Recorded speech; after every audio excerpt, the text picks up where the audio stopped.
In today's video, I'm going to teach you how to duplicate your HubSpot contacts. By the end, you'll know exactly where to click and what to watch out for, so you can create a clean copy of any contact in just a minute. Start by opening your browser and heading to Google. In the search bar, type HubSpot. From the results, click the official HubSpot website. If you're not already signed in, log into your account with your usual credentials. Make sure you're using the correct workspace if your company has more than one. That will ensure you're duplicating the right records. Once you're in, move your mouse to the left sidebar and look for the section labeled CRM.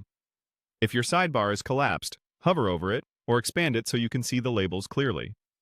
Within the CRM area, we're going to work specifically with contacts. Click Contacts to open your full contact list. You should now see your contacts in a table view.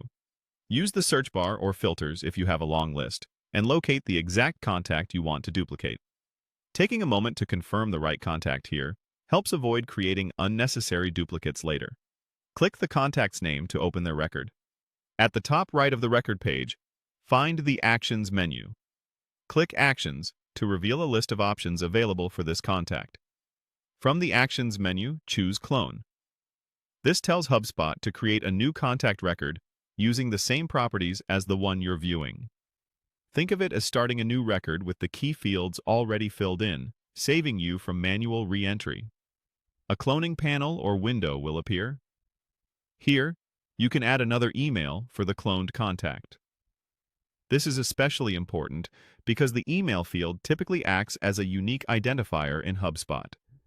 If you intend to keep both the original and the cloned contact as separate records, enter a different, valid email address for the new contact. This helps prevent conflicts and ensures both records can be tracked independently.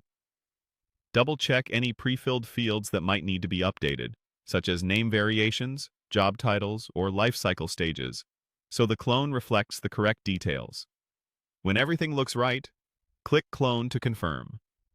HubSpot will create the new contact based on the original, using the information you just reviewed. You should now see the cloned record, ready for any additional updates or associations you might need in your workflow. That's all there is to it. You searched HubSpot, signed in, navigated to CRM, opened Contacts, selected your contact, chose Actions, hit Clone, set the email for the new record, and confirmed. Thanks for watching, and happy organizing in HubSpot.